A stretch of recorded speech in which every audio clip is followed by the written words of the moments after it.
Hi everybody. So in this video, I want to take out a few minutes to chew on the dichotomy haves versus have-nots.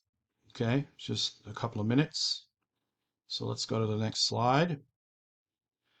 Um, the reason why I'm chewing on this infamous dichotomy is because it is linked directly with the assigned readings. So haves and have-nots is really a theme found in the Communist Manifesto written by Marx and Engels. And this is a classic dichotomy.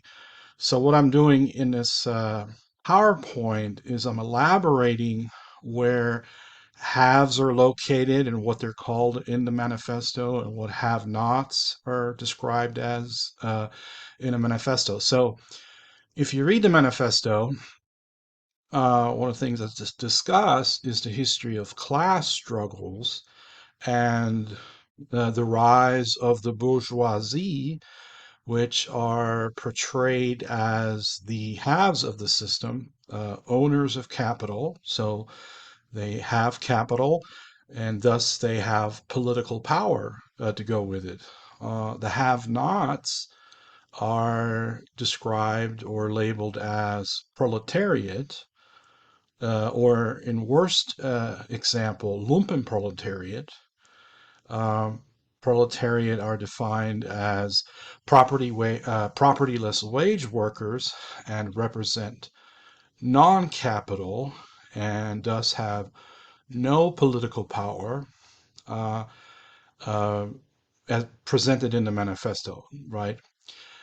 In lay terms, even nowadays, people sometimes use terminology that's very close to haves and have-nots. So during the Occupy movement, the phrase the 1% versus the 99% uh, was very popular.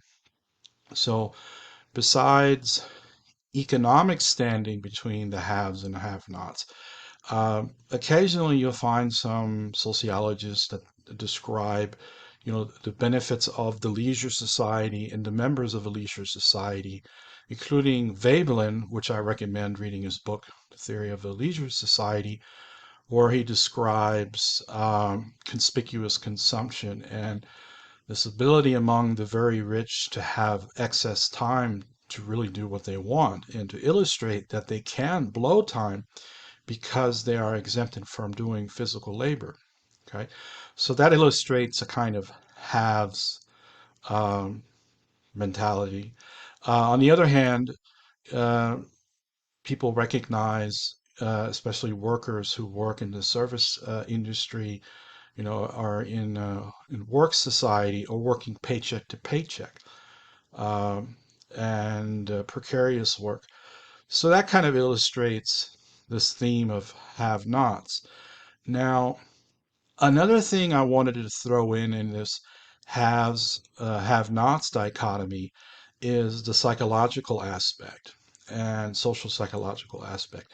And this is very visible if you read the Communist Manifesto, that you can kind of recognize that the bourgeoisie are portrayed as villains and not victims, right? So like the bad guys or the bad class.